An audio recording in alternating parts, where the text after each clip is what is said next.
எல்லோருக்கும் வணக்கம். மலர் அம்மா சமையல் சேனல் இன்னைக்கு வந்து கத்திரிக்காய் துவரை போட்டு தான் வந்து நம்ம ஒரு குழம்பு செய்ய போகிறோம். ரொம்ப சூப்பராக டேஸ்ட்டாக இருக்கும். துவரை வந்து எங்கள் செடியிலேயே விளைஞ்சதுனால கொஞ்சமாக கிடச்சிது, அதை வச்சு தான் இப்போ நான் செய்ய போகிறேன்.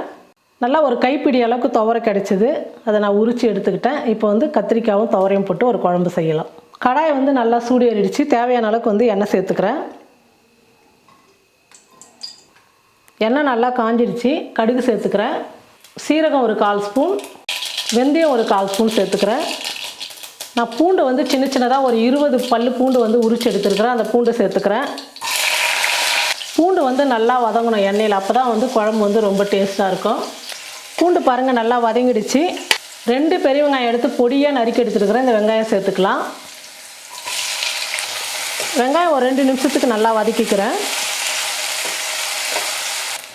பாருங்கள் வெங்காயம் வந்து நல்லா வதங்கிடுச்சு.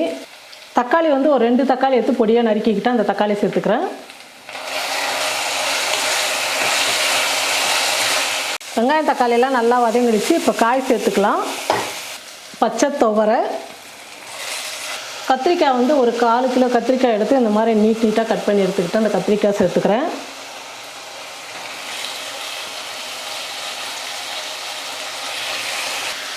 கருவேப்பிலை கொஞ்சம்.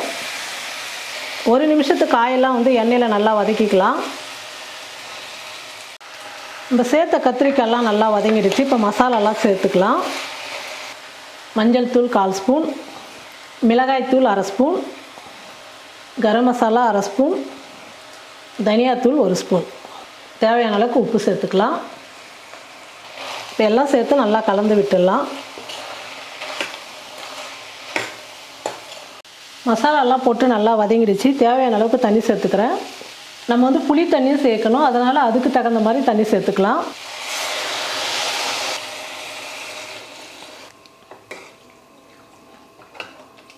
ஒரு மூடி போட்டு மூடிடலாம். காயெல்லாம் நல்லா வேகட்டும். நான் சின்னதாக ஒரு எலுமிச்சம்பழம் அளவுக்கு புளி வந்து ஊற வச்சுருக்கிறேன். அதை நல்லா கரைச்சி வடிகட்டி எடுத்துக்கலாம். பாருங்கள் குழம்பு நல்லா கொதித்து காயெல்லாம் நல்லா வெந்துடுச்சு.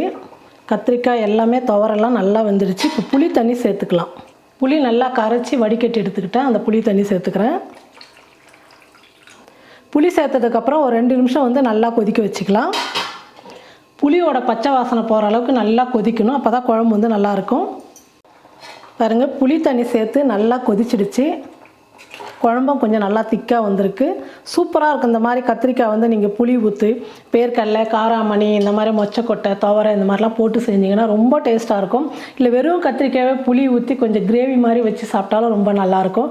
வெறும் கத்திரிக்காயில் வேர்க்கடலை சேர்த்து செஞ்சாலும் ரொம்ப நல்லாயிருக்கும். எங்களுக்கு எல்லாருக்குமே வந்து கத்திரிக்காய்னா அவ்வளோ ரொம்ப பிடிக்கும். அந்த கத்திரிக்காய் வச்சு விதவிதமாக எப்படி செய்யணுமோ அந்த மாதிரி நான் வந்து செஞ்சு கொடுப்பேன். எல்லாருக்குமே ரொம்ப விரும்பி சாப்பிடுவாங்க. நீங்களும் உங்கள் வீட்டில் இந்த மாதிரி கத்திரிக்காய் வச்சு விதவிதமாக செஞ்சு பாருங்கள். டேஸ்ட்டாக சுவையாக ரொம்ப சூப்பராக இருக்கும். செஞ்சு பார்த்துட்டு எப்படி இருக்குன்னு சொல்லிட்டு மறக்காமல் கமெண்ட் பண்ணுங்கள், ஷேர் பண்ணுங்கள். நன்றி.